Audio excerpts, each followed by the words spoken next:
in the Gulf would open the door for comprehensive peace in the entire region and in Palestine as well.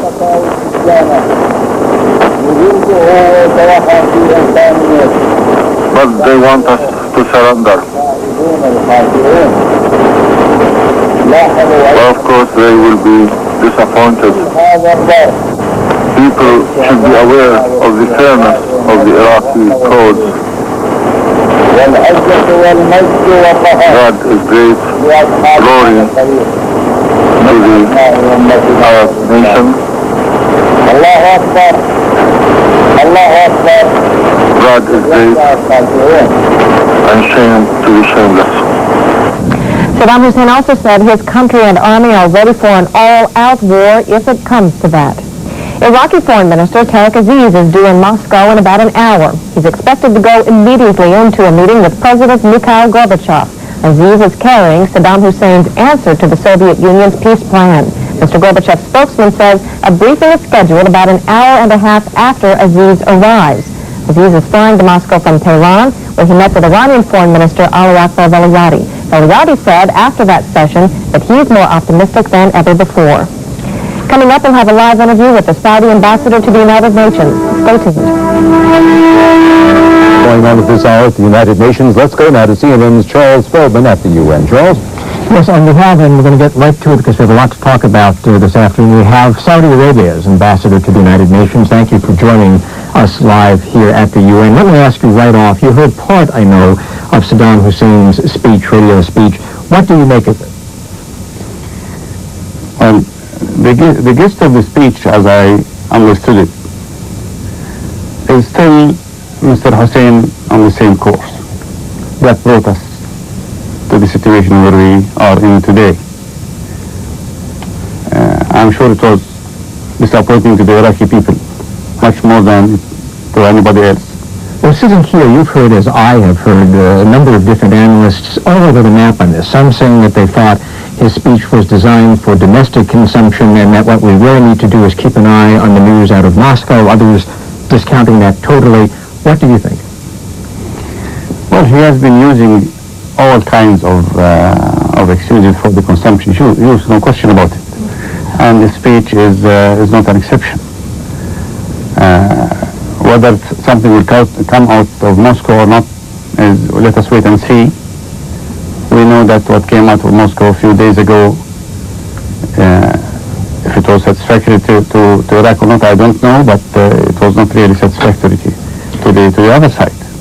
Should the American people, should the Saudi people now be bracing for a ground war that by most accounts could be horrific?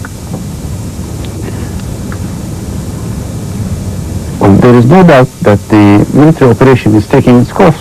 I mean, it's not a question of should or should not, but the military operation is taking its full course.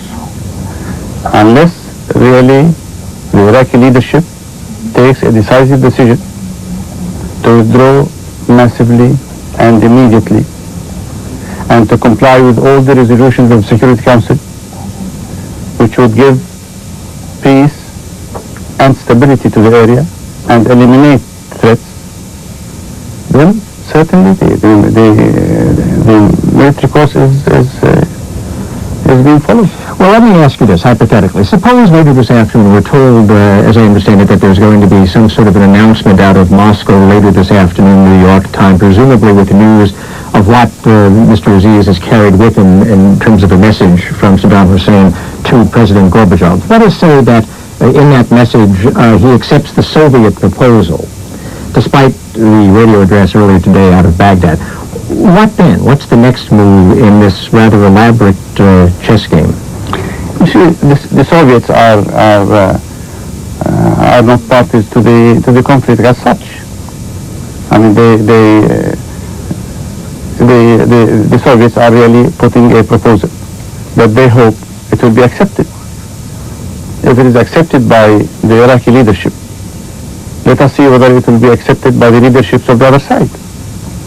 Well, but you say that the Soviets aren't a party to the conflict, and you're right about that, but it seems to me that back in August there was great concern that the Soviets be on board with the Security Council of the United Nations to make sure that this had as much support, this potential use of force. Back in August it was potential anyway. Are we losing sight, do you think, the United States, of the need to have that sort of cooperation? Let us make a slight difference between, let us make a slight differentiation between the two positions.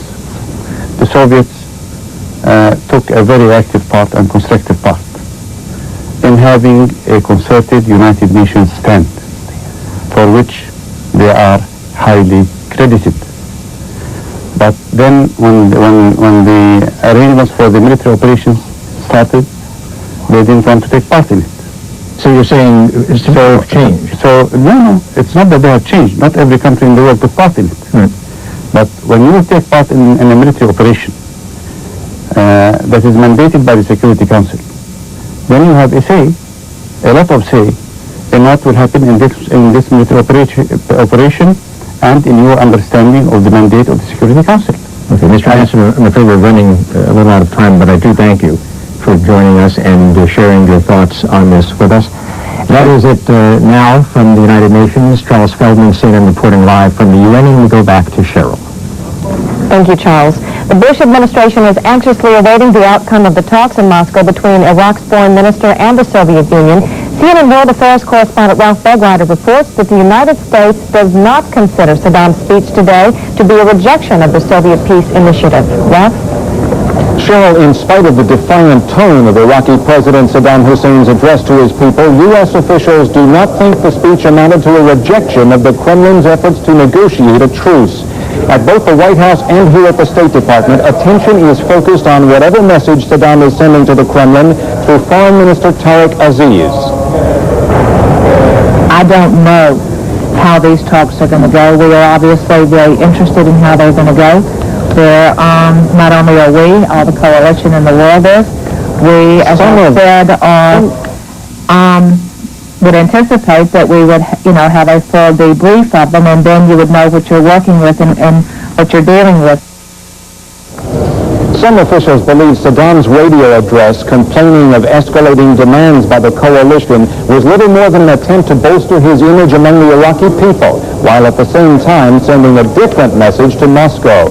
U.S. intelligence sources have confirmed reports of anti-Saddam demonstrations in Iraq.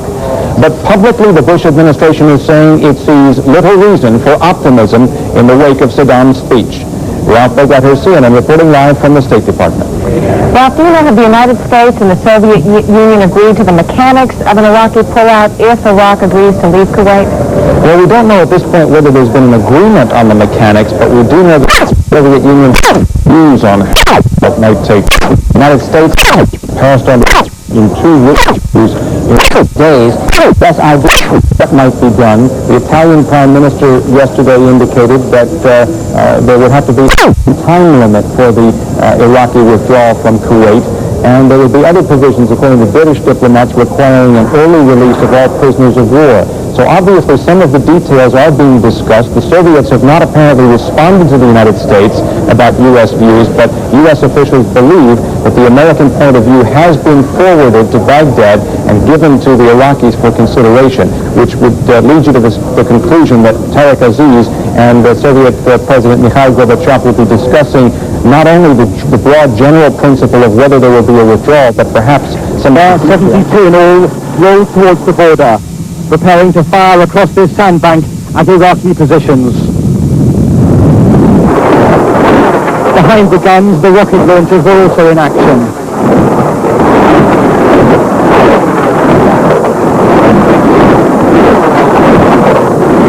"144 rockets were fired by the British, streaking towards Iraqi artillery and mortar positions. The firepower we witnessed this afternoon was 4 times that of the guns used at the Battle of El Alamein. The howitzers joined in, firing over a 2-hour period, targeting Iraqi infantry dug in 12 miles away. Among the gunners was 26th Regiment, which boasts of firing the opening shots at Waterloo.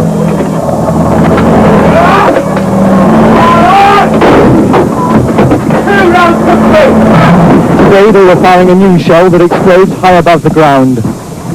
And for the men on the ground, this was frenetic work, digging trenches beside their vehicles as protection in case of counter-bombardment. The British alone fired 1,300 shells, and the Royal Artillery are just a small part of a huge Allied effort to prepare for a ground offensive. What do you remind us of firing from action for the first time? That this was for real could not be mistaken. The adrenaline and the training was taking over. As well as the stress, there was the exhilaration. As they left their positions without running into any return fire and without taking any casualties. This is Robert Moore for the British Television News Pool in Saudi Arabia. Joining us now to discuss the latest developments in the Gulf War is Richard Gardner, a former U.S. ambassador to Italy. Mr. Gardner also handled United Nations affairs for the State Department during the Kennedy years. He's now a professor of international law at Columbia University and joins us from our New York bureau. Thank you for being here. Many different... The Iraqi peace minister said, and he said that the kind of peace we want is not a capitulative peace, it's not capitulation or surrender, but a peace with guarantees and a comprehensive peace. So he is giving a statement of principle rather than a tactical or strategic statement. It's a question of principles and the context of peace. Israeli Foreign Minister David Levy says Saddam Hussein's latest rhetoric shows he's a dangerous man. Levy called on the Iraqi people to overthrow their leader. He said Hussein's madness could inflict lasting damage on Iraq. Deputy Foreign Minister Benjamin Netanyahu called the speech an attempt to play for time. But Israel's former defense minister says Hussein won't go down without a fight. Saddam looked at the land fighting as the crucial and the most decisive battle. I believe he's still ready to go on fighting, hoping to cause the American and their allies many casualties. Iraqi Foreign Minister Tariq Aziz should be arriving in Moscow in about 20 minutes. This was his early arrival last weekend. The Soviet TASS news agency says he will immediately meet with President Mikhail Gorbachev. Of course, it's the middle of the night there. Aziz is presumably carrying Baghdad's formal response to the Soviet peace proposal presented to him Monday. He stopped off earlier today in Tehran and met with his Iranian counterpart, Ali Akbar Veliati. Veliati says he's now more optimistic about a solution to the Gulf conflict. The White House confirms President Bush has sent Moscow a rebuttal to conditions written into the Soviet proposal, but a presidential spokesperson says he cannot confirm published reports. Mr. Bush issued his own revisions to the document. Today's Washington Post says the president's new conditions include Iraq's withdrawal from Kuwait in 4 days, the immediate release of all Allied prisoners of war, and the disclosure of its minefield locations. The U.S. Central Command confirms a rare daylight missile attack by Iraq. Saudi officials say 2 Scud missiles were fired at Hafar al-Batin in northern Saudi Arabia.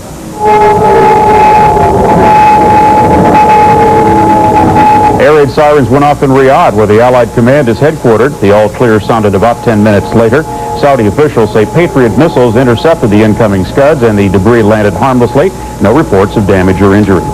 At today's British briefing, Royal Air Force Group Captain Niall Irving showed these pictures of British warplanes attacking bunkers at an Iraqi airfield. Irving says 60% of Iraq's hardened aircraft shelters in the war zone have now been destroyed. British ground forces are seeing some action as well, as ITN's Robert Moore reports.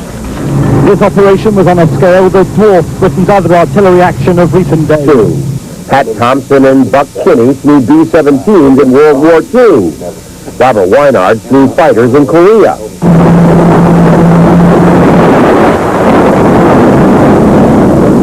They've watched with pride the young men to whom they've passed on the throttle.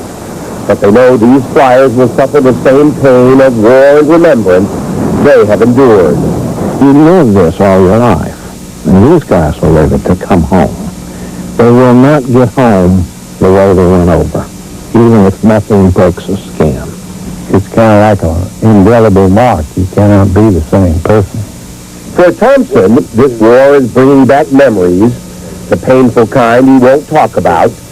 Every time an Allied plane gets shot down, Buck Kinney can't help but remember the suicide mission he flew. When you unroll the map up there and say you're going to a target today, and you look at the map and right away you say, we can't get there and back. And they say, that's right. Now yet every man climbed in an airplane, and every airplane that would fly took off. Kinney was shot down over Denmark. But all three agree today's air power makes ground fighting a needless waste of human lives. There's too many, fine young men over there to be running around out in the sand dunes trying to figure out where the next shot is coming from. High tech will win this war, says Pat Thompson, drawing an historical comparison. It was the long rifle that won the Revolutionary War. It's nuts and bolts, says Kinney. But you really know how we win wars? It's our production.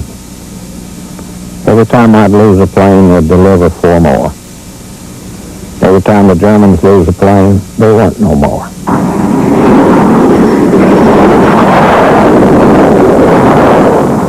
Watching the young flying aces stirs in these men an urge to fly again. I would love to get one mission in at least to see what they have got and how they operate. I'd go in a flash.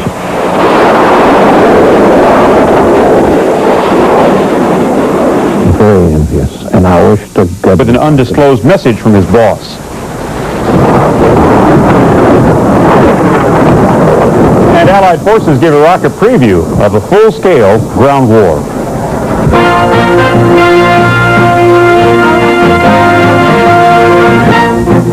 Headline News, I'm Chuck Roberts. Saddam Hussein today said the Allies need to reciprocate for his latest peace initiative. And he says the choice between war and peace depends on how the Allies respond. Peter Arnett has more on Hussein's speech.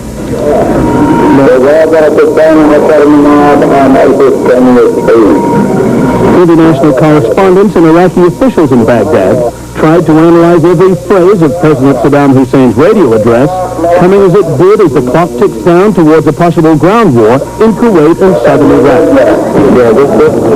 The initial consensus was that the Iraqi leader was warning the world that his response to the Soviet peace proposals, carried to Moscow by Foreign Minister Tariq Aziz, was as far as he was prepared to go to negotiate a peaceful end to the war. Iraqi television released pictures of the country's leadership briefing Tariq Aziz for his journey to Moscow. Saddam Hussein expressed displeasure that Iraq's February 15th proposal for a conditional withdrawal from Iraq was turned down by the Allies, who imposed impossible conditions, he said.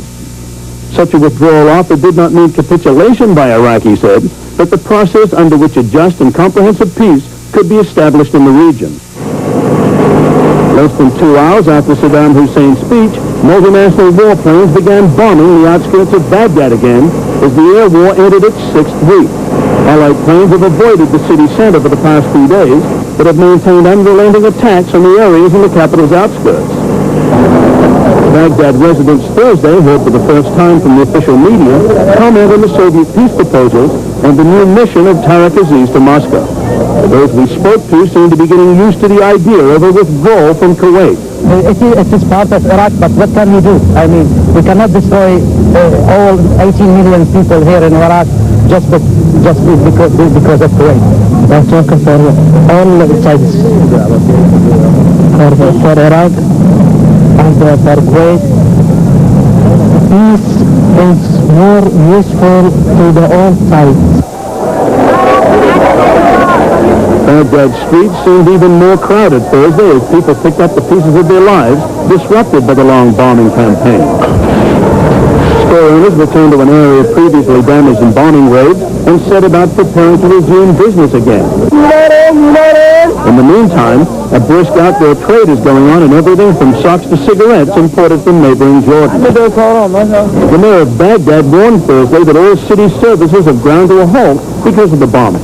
He said there's no clean running water and the sewers are close to overflowing on the streets. That could cause disease in the immediate future, he said. Peter Arnett, CNN, Baghdad. The White House response to Hussein's speech is to indicate its readiness to press on with a war. Presidential spokesman Marlon Fitzwater says it's clear the Iraqi leader hasn't changed his tune and is determined to be aggressive. Fitzwater went on to say Hussein seems to have little compassion for his country or his people. That goes double at the State Department. We do not have or see much room for optimism. We basically found it to be yet another disappointment. We would once again say that, as you all know, that he, Saddam Hussein, can stop the suffering that he is personally, in our opinion, inflicting on his own country, and is showing again a total disregard for the people of Iraq. At the Pentagon, one senior official described the tone of Hussein's speech as a clear signal to start a ground war. But that's not a consensus. Other defense officials want to extend the successful Allied air campaign further. And Defense Secretary Dick Cheney gave no sign today. President Bush has given the green light for a land offensive, but he says the U.S. is ready for it. Unfortunately, it looks as though he is clearly not prepared to withdraw from Kuwait. I haven't seen any indication from the reports I've seen on the speech that he has any intention whatsoever of complying with the UN resolutions. And therefore, we have no choice but to proceed as planned with the military campaign to achieve our objective, to liberate Kuwait. Britain's Prime Minister says it seems to him Hussein has no intention of compromise and no regard for the authority of the United Nations. John Major described Iraq's apparent defiance of peace efforts as an immense opportunity that has been lost. He predicts Iraq will lose the war and the royal family of Kuwait will soon be restored to power. The Speaker of the French National Assembly calls Hussein's remarks a speech of rejection. Laurent Fabius said the Allies must wait to see what Tariq Aziz will have to say in Moscow. If it goes badly, Fabius is calling for the Allies to close ranks. The Saudi ambassador to the UN says Hussein is obviously not changing course, so the Allied military operation is staying on course as well. A Saudi journalist says Hussein apparently wants to make a last-ditch effort to incite the masses of the Arab world and make a dent in the coalition. Other than that, the journalist says he doesn't know what to make of Hussein's speech. It didn't make any sense. I think Saddam wants to achieve quote-unquote martyrdom. There was absolutely no logic in what he said. People expected this. And for once I thought there was no use for him to make this speech. Hussein laughed out at Egyptian President Mubarak, among others, in his address. Sources in Cairo say Mubarak feels Hussein is just holding a grudge against him. Israeli Foreign Minister David Levy responded to the speech, calling on the Iraqi people to get rid of their leader. Prime Minister Yitzhak Shamir says Israel is not eager to join the Gulf War, but it may become necessary. And Israel's deputy foreign minister made the point Hussein's actions will speak louder than his words.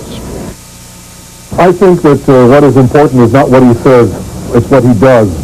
If he wants to comply with the international community's demands, there's a very simple way to do it. He simply can get out of Kuwait. It doesn't take very long. The entire world can see it within a matter of hours. So I suggest that rather than splitting semantic hairs, rather than trying to pretend to understand his various shifts, delays, and diversions, I think the simplest thing to see is what he does and not what he says he does. A Palestinian scholar says Allied leaders are misreading the speech. She says it should be treated as a statement of principles, not a threat. And she also believes the Iraqi leader is holding out for a comprehensive peace plan, which might have something to do with the Soviet proposal. He said that if the U.S. continues to reject, or if the West rejects the peace overtures, then the war option is still open and that the Iraqis will go on and will fight and are prepared to fight. But he also prefaced that by talking about peace in itself and Iraq's commitment to peace, per se. So I think that Tariq Aziz will have something positive to present to the Soviet Union. Iraqi Foreign Minister Aziz should be arriving in Moscow now any moment, and the Soviet TASS news agency says he will immediately meet with President Mikhail Gorbachev, although it is almost midnight now in Moscow. Aziz is presumably carrying Baghdad's formal response to the Soviet proposal. He stopped off earlier in Tehran, meeting with his Iranian counterpart Ali Akbar Veliati. Veliati says after the meeting with Aziz, he's now more optimistic about a solution to the Gulf conflict. British and U.S. artillery forces hammered away at Iraqi positions for 3 hours today. Military sources say the targets included infantry units, tanks, artillery, and command posts. A BBC correspondent says the Allied barrage was reaching points up to 12 miles inside Iraq. U.S. officers say it was the heaviest barrage since the war began. A U.S. artillery commander says the Iraqis returned fire, but he described it as sporadic and inaccurate. A British commander says, as far as he's concerned, the ground war's already begun. The ground war is certainly underway. The artillery of all the allies is engaging the Iraqis on the ground. And the U.S. Central Command in Saudi Arabia says Allied ground troop readiness along the front is high. U.S. Marines of the 1st Division fired missiles from mobile rocket launchers today as part of live fire exercises, and Allied commanders say there have been stepped-up reconnaissance forays along the Saudi border into both Iraq and Kuwait. U.S. Brigadier General Richard Neal reported today in Riyadh the U.S. had lost an F-16 fighter jet. Last evening, an F-16 returning from a mission in Iraq had an engine failure while conducting aerial refueling operations. The pilot ejected safely and was recovered, and we carry that as a non-combat loss. British military officials are showing videotape for the first time of an Iraqi ammunition bunker being destroyed. Pictures shown are of the attack by a British warplane at an Iraqi airfield. The first bunker hit was empty, but the second exploded after it was bombed, indicating it was a storage facility. British officers say their goal continues to be to soften up Saddam Hussein's war machine in advance of a ground war. In the sense that everything we've done since the 15th of January has brought us one step closer towards a land campaign by way of preparing the battlefield to the way we want it to be, then it has brought us another step closer. We're continuing the process of preparing the battlefield. But I must emphasize it is only in the context of everything else we've done. We're still preparing that battlefield. British Sea King helicopters are on the way to the Gulf. ITN's Vernon Mann reports the chopper's primary use is evacuating casualties from the battlefield. Even as the giant aircraft, America's biggest, was landing, the Sea Kings were being hauled from their hangars by support engineers. 26 engineers from Yeovilton, including 2 Wrens, have gone with the helicopters to the Gulf. When you joined up, did you ever think you'd be going to a war zone? No. 3 weeks ago, I didn't think I'd be going to a war zone. A bit apprehensive, but yeah, it's going to be okay. How about you? I just got married 6 months ago, so I'm not really looking forward to going now, but we were staying here. So what family do you leave behind? My husband, just recently married, so it's rather sad. No one here had loaded Sea Kings onto a Galaxy before. They finally got them aboard with 4 inches of headroom to spare. Their primary role in the event of a ground war will be casualty evacuation, picking up injured from the front-line first aid posts and ferrying them to field hospitals further back. Each helicopter will be able to carry 8 to 10 stretcher cases. The aircraft engineers who left today bring the number of personnel from Yeovilton in the Gulf to 500.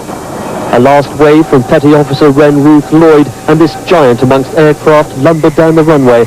By early tomorrow, the Sea Kings will be in the Gulf. Vernon Mann, ITN, Yeovilton. The U.S. Central Command confirms a... Waiting for a Soviet briefing on the meeting between President Gorbachev and Iraqi Foreign Minister Tariq Aziz. We'll bring you that live when it happens.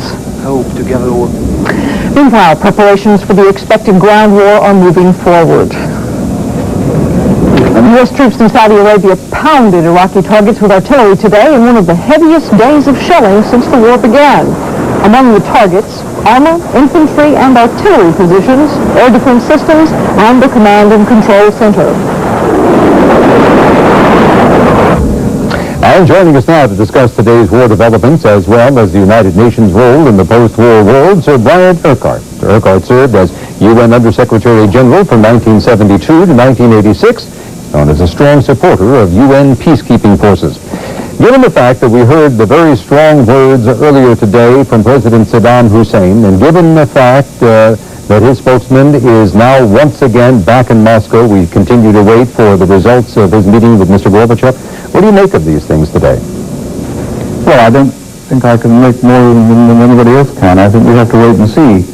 There are 2 possibilities. One is progress towards a ceasefire and withdrawal. The other is continuing with the war. And I don't think anybody knows the answer. We may get it in a few minutes from now. Now, given the scenario, if Saddam Hussein decided to withdraw from Kuwait, how would that be structured? Well, I think that whoever is carrying out the various functions, it basically remains more or less the same problem. The problem is first a political agreement for a ceasefire and for unconditional withdrawal. Then you have to have some kind of a timetable when that's going to start and how long it's going to take. You have to have some kind of arrangements to monitor the withdrawal to make sure that it goes according to plan, and that has to develop into a series of phased movements, because you can't just get 350,000 soldiers or so on the road and tell them to move north. You have to have some kind of military plan. Somebody has to monitor it. And of course there are a lot of things that have to be done in the wake of the withdrawal, the clearing of minefields, looking after the emergency needs of the civilian population, and a whole number of other things. So basically it's both a military and a diplomatic responsibility, is it not? Well, I think the military responsibility, inevitably, like all these things, has to follow on a political diplomatic agreement. I mean, you won't have a withdrawal or the means to supervise it and get it going in the right direction unless you have a political agreement which is fully understood on both sides as to what is to happen. Well, when it finally happens, when that day finally arrives, and we don't know the answer to that, obviously, how long should it take? President Bush sent back a demand to Mr. Gorbachev today that he wants them out in 4 days. Well, I don't know how feasible that is, because I don't know what the road conditions are in Kuwait, and I don't know how long it takes to evacuate, whatever it is, 350,000 troops. It can be done relatively quickly, but you have to do it in phases for the very simple reason that you can't get all that number of people moving forward at the same time. And it is a quite considerable logistical exercise, a withdrawal on this scale. Are there advantages to getting those forces out as quickly as possible? Well, I think there are. In any agreement as delicate as this one, obviously the sooner you can get it put into force, the better. I have heard that one of the reasons for trying to get them out very quickly is that they would leave all their vehicles and tanks and so on behind, and heavy equipment. But I don't quite know about that. What the Security Council calls for is an unconditional withdrawal. I have to interrupt. We have to go to Moscow now for the news briefing. Let's go. Please excuse me for having kept you for so long, but I do think that the effort was worthwhile. So the negotiations went for 2 hours 20 minutes. They began at 0 hours 10 minutes. They finished just 10 minutes ago. Being entrusted by the President of Iraq and the Revolutionary Command, Foreign Minister Tariq Aziz presented the response to the plan put forward by Mikhail Gorbachev. The response is positive. Those responses, after their thorough discussion and the comparison of the various positions, the two parties came to the conclusion that it is possible to find a way out of the military conflict in the Gulf along the following lines. We see the following approaches being evolved in this process that include the following positions. First, Iraq states about its full and unconditional withdrawal of its forces from Kuwait. Second, the withdrawal of forces begins on the second day after the cessation of hostilities. The withdrawal of forces will take place in a fixed time frame. After the withdrawal of 2/3 of all the forces, Iraqi forces from Kuwait, the economic sanctions envisaged by Iran will cease to apply to Iraq. After the end of the withdrawal of Iraqi forces from Kuwait, because it cease to exist, because it's for the corresponding resolutions of the Security Council. So thus those resolutions would cease to be in effect. Sixth, right after the ceasefire, all the POWs will be immediately released. Seventh, the withdrawal of forces наблюдают страны, не участвующие will be monitored by the countries not directly involved in the conflict, being so entrusted by the Security Council of the United Nations. И последнее. Работа по уточнению формулировок they work on determining the details and specifications окончательный результат этой работы the final outcome of this work will be made public today on the 22nd of February till the countries members, present members of the Security Council of the United Nations. Вот то, что This is what I had to say about the work conducted today. So I do think that I can say a very good morning. Да, я думаю, мы можем похлопать. I do think that we can give some applause here. What was the difference between the response by Saddam Hussein and the plan put forward by the Gorbachev? What was the difference? I already said that his response was positive. Все? Большое вам спасибо. I thank you. Спокойной ночи. And a good night. And so, what we have been waiting, what the world has been waiting to hear all day, in fact, all week long, has finally come. A positive response from Saddam Hussein to the Soviet peace proposal. Negotiations took about 2 hours and 20 minutes. That was Vitaly Ignatenko, a spokesman for President Gorbachev. He listed actually 8 different stipulations to finding a way out of the war, beginning with an unconditional withdrawal from Kuwait by Iraq, a withdrawal that would begin the second day after the hostilities stopped. He also said that they would take place in a fixed time frame, that economic sanctions imposed by the United Nations would cease against Iraq, that when this begins, that the POWs would be released immediately. Also, that the withdrawal forces would be monitored, and the entire process would be monitored by countries not directly involved. Catherine? And as we hear of a positive Iraqi response to the Soviet peace proposal, apparently they're also hearing air raid sirens in Saudi Arabia. Let's check in now with CNN's Charles Jaco. Charles? Well, Catherine, we're not quite sure what's going on, except that air raid sirens have sounded here in eastern Saudi Arabia. So far, there's no sign of outgoing Patriot missiles or incoming Scud missiles. It was strange to note that earlier today, just before Saddam Hussein's radio speech, the alarms also went off. That turned out to be 2 Scud missiles falling in a northern town, Hafr el-Batin, which is a military area. They were supposedly intercepted by Patriots there.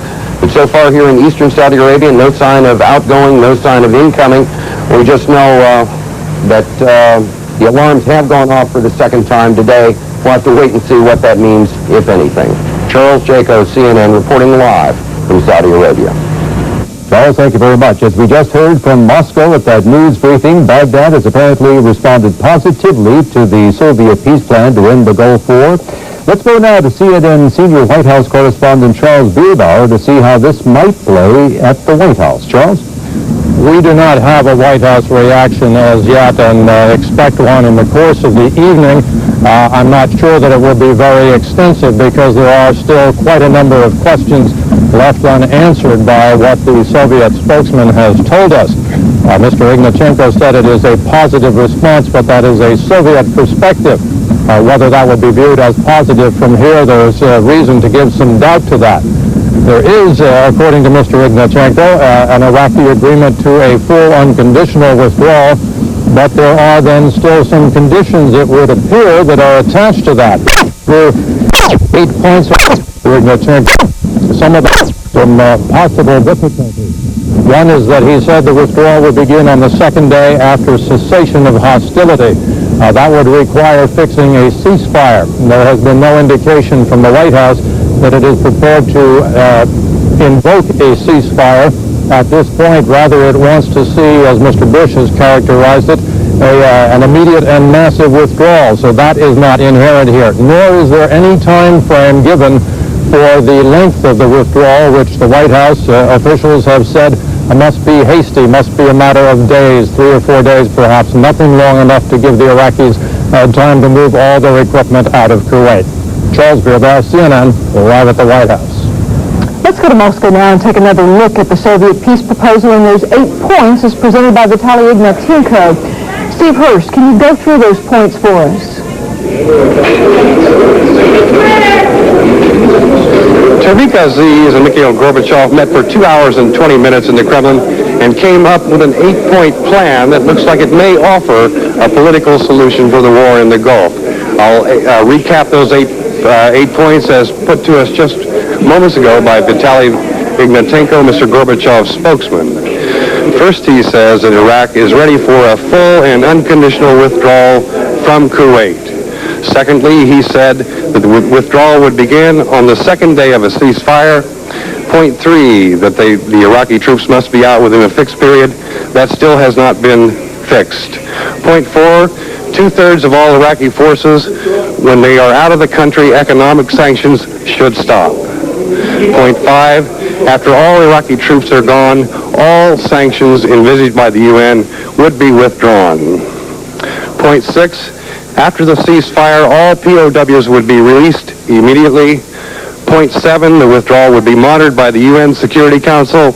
And point 8, we'll hear more on this tomorrow, that all of the unworked out details would be announced by tomorrow night. I'm Steve Hurst reporting live from the Soviet Press Center in Moscow.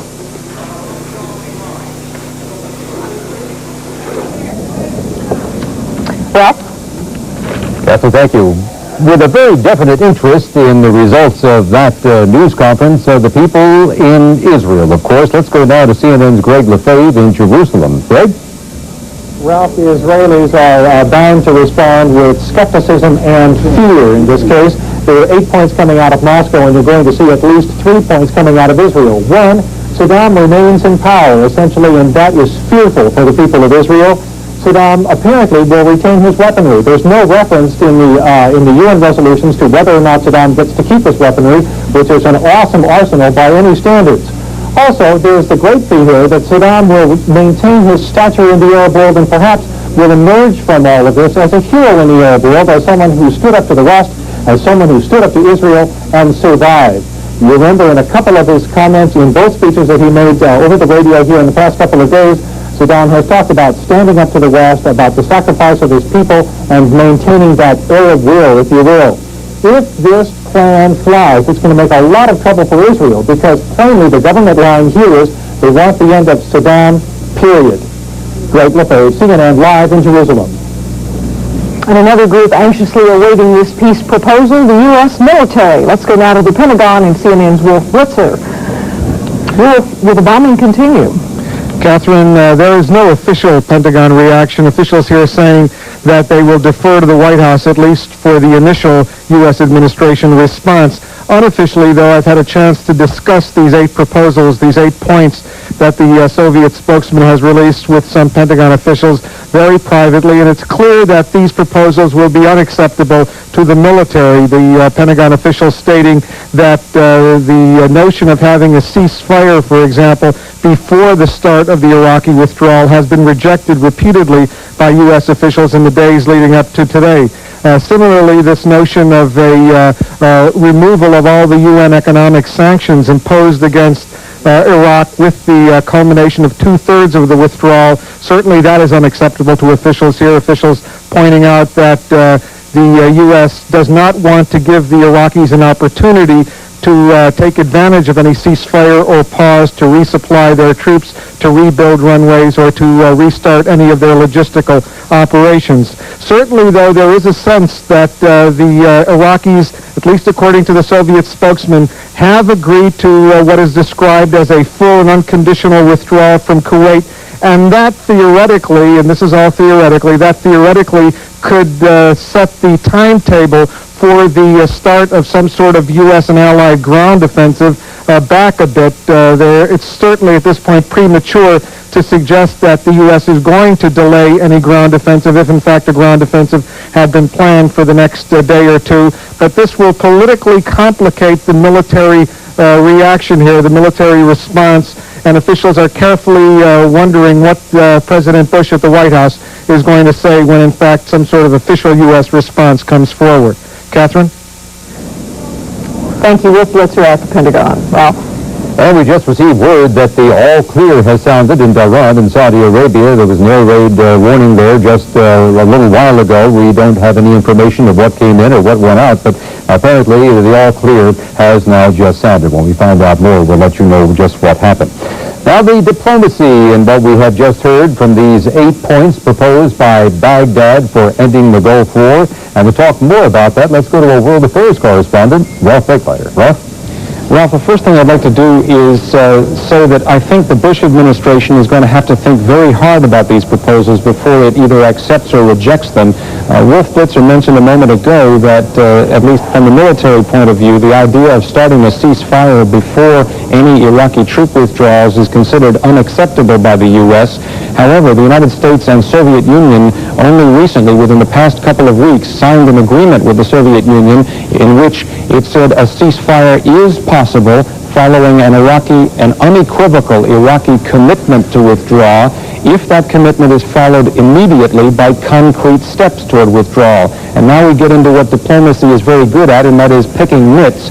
You're going to have to decide whether the beginning of a withdrawal 2 days after a ceasefire constitutes an immediate concrete step. And that's why I say it's not going to be easy for the Bush administration to draw its conclusions on this. The other thing I want to say is the United States obviously is not bound to this agreement reached between the Soviet Union and the Iraqis. It will be difficult for the U.S. to disavow the proposal entirely because many of the points in here appear to address concerns of the United States. At the same time, the commitments don't apply to the United States, and I would point out that none of these 8 points appears to deal with a commitment to restore the government of Kuwait, the Emir of Kuwait, or to deal with the future of Kuwait itself and security guarantees for the country. In fact, one of these points implies that all United Nations sanctions would disappear, would cease to exist after the Iraqi withdrawal is complete from Kuwait, and that is not the U.S. government position. The U.S. position is that all of the resolutions would have to be complied with, and that includes restoration of Kuwait and the payment of reparations to Kuwait by the Iraqis. There may be room for more negotiation here, but it's not all settled in these 8 points. All right, Ralph Beckleiter, World Affairs correspondent, live report from the State Department. We told you earlier about the air raid warning in Saudi Arabia. Now the all clear has been sounded throughout the country, in Riyadh as well as Tehran, all clear in Saudi Arabia. And joining us now is the former Iraqi ambassador to France, Ali Hashimi. Sir, is it your feeling that President Hussein seriously believes that this is the kind of proposal that will be accepted by not just the United States, but by the coalition? Well, it's too early for me really to comment on this proposal because I just heard it as you did, and it is, as far as I am concerned, I haven't had anything official from my government, so it is very difficult for me to speculate about the context, and even the translation was a bit difficult to follow. Well, let us take a couple of the points that were proposed in this. One of them, the second one, was that that the withdrawal from Kuwait by Iraq would begin the second day after the hostilities stop. This would imply that a ceasefire would have to begin before the pullout, something that so far the military forces have objected to. Well, again, you see, you heard him saying that some of the points to be discussed tomorrow. I am in Amman in Jordan, and they are in Moscow. So I don't find it right for me really to speculate about it and to talk about it even. All right, can you maybe answer one more question, if you know? Please. It said the withdrawal would take place in a fixed time frame. Do you have any idea what that time frame might be? No, really. One thing for sure, that, well, there is a door for peace. And that door, it's very important for the American administration to really put them in the position to decide whether they are really have peaceful intentions or they have something else. This is the point that I really want to stress. Is it really the American administration wants to come up with a peaceful solution for the interest and security in the region, or they want to continue with what they have decided all along to destroy Iraq and to reshape the region? Now, the decision now, the ball is in the State Department. Mr. Ambassador, considering the response that Saddam Hussein gave in his proposal to Moscow, could you tell us why he went on radio in Baghdad earlier today with such a strong statement such as he did? Well, you see, it's not only the statement, but the initiative that was issued on the 15th of August. Some people was misinterpreting the Iraqi intention for peace. As much as we are for peace, at the same time we are ready and we are able to defend Iraq the best we can. So our peace initiative, our peaceful intention, not because we are weak, no, on the contrary, as much as we are for peace, we are strong enough to defend our country the way we know best. Ambassador al-Hashimi, thank you for taking the time to talk with us. Catherine? We have this just in. Saudi Pool reports that a Patriot missile was fired during the Scud alert in eastern Saudi Arabia, and apparently that region is still under an air raid alert. We, of course, will bring you additional information about that incident as it is received. Now let's return to Jerusalem, where Greg Lefebvre is standing by. Greg? Catherine, the view from the top of the Israeli government, or very near the top, is one word: unacceptable. A high Israeli official told us moments ago that he was taken aback, perhaps shocked by all of the happenings here of the last half hour. Especially offensive to the Israelis is this two-thirds withdrawal mention. What about the rest of the troops? What kind of timetable will there be? And of course the concern that Saddam continues to maintain control. The high Israeli officials that we discussed this with also said they are confident that the U.S. will also find this unacceptable, and they are confident, they say, that this will not mean the end of the current hostilities. I have two people with me here who can shed some very educated light on this thing. First, I'd like to speak with Galia Golan, who is director of the Soviet Institute here at Hebrew University here in Jerusalem. I've got to ask you, what are the Soviets getting out of all of this? Well, I think so far this has been a Soviet victory. They've got an agreement from Iraq to pull out of Kuwait. They've got the beginning of negotiations on matters that seem to be negotiable. And I think they've also managed to avoid the whole issue of linkage. So far, I think they're batting pretty good. How's Israel going to fare? Well, Israel, as you've mentioned, is not going to be very happy with this because it does leave Saddam Hussein in place, and that's, of course, Israel's greatest concern. But I think from the Soviet point of view, they have achieved something that's going to be very hard for the Americans to reject. And in this sense, I think Gorbachev can present a victory to his conservative opponents inside the Soviet Union and to the Arab world. The man next to you, Hannah Senora, who is the editor